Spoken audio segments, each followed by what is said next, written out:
The following program contains mature subject matter. Viewer discretion is advised. All season, we've highlighted how opioid addiction ravages lives. This was the case of Matthew, who we met last season. But this is a story of hope that shows anyone can overcome addiction. This is a reminder of Matthew's transformative journey. In my 20s, I was diagnosed with testicular cancer. I was in a lot of pain, so they prescribed me hydrocodone. I had a friend introduce me to a dirty doctor that would prescribe me OxyContin. So I was doing pain meds, and that led me to do heroin. 2 years ago, I was arrested for possession and spent 90 days in jail. Upon being released, I went home and my family was waiting for me to do an intervention and asked me to seek help, which I agreed to. After about 4 months of sobriety, I thought I could get away with it one last time. I remember waking up in the hospital and the doctor telling me that the way I was laying on the ground cut off circulation to my legs for over 24 hours. It was either my life or my legs. And the doctors told me they had to amputate my legs. You're also in a position now where you've been dealing with a lot of pain. I have phantom pains in like where my feet would have been. I get really sharp, throbbing, just crushing pain. And that's very common, but I think where people at home and in the audience are going to really struggle with where you're at right now is that because of all that pain, they actually have you back on opiates. Right. So can I ask today when the last time you took a dose of your pain medication was? This morning. This morning? Matthew, Southern California TMS Center has put together a comprehensive treatment program to help you. Are you ready to say goodbye to your addiction? Absolutely.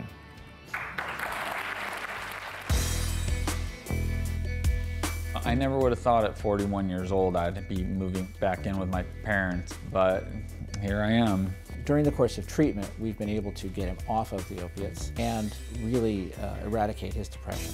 For me, the biggest change is that he's here, he's back, he's present. He comes and hangs out at my house. I know that you don't love the fact that your dad has to help take you, get you out of the house, get you to where you need to go. Is that a tough thing for you? It's a struggle, and it's part of what I've got to deal with, so I deal with it. Fred has truly dedicated his life to amputee advocacy. He's put together a network of resources. You're gonna have state-of-the-art legs so that you can walk on your own. Thank you so much. After appearing on that show, Matthew faced some unforeseen challenges, but he was determined to walk his own path. Since I was on the doctor's last, quite a bit's changed.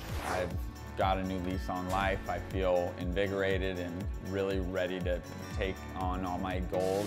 When we were last on the show, the doctors gifted my brother a set of prosthetic legs, and I really feel like that was a huge turning point for him.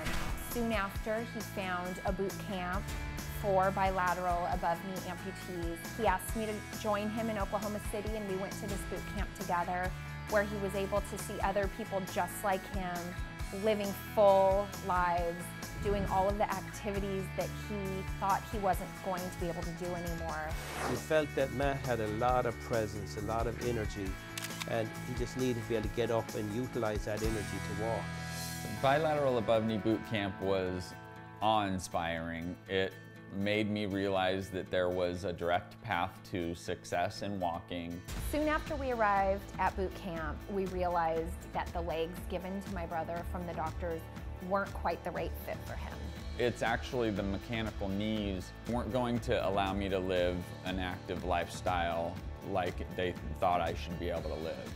After we learned that the legs wouldn't work very well for my brother, the first thing they did was shorten him back down to where he was wearing just a socket with a foot, and that's called stubbies. It was incredible. Just to be able to be out of my wheelchair and up and walking, it was life-changing.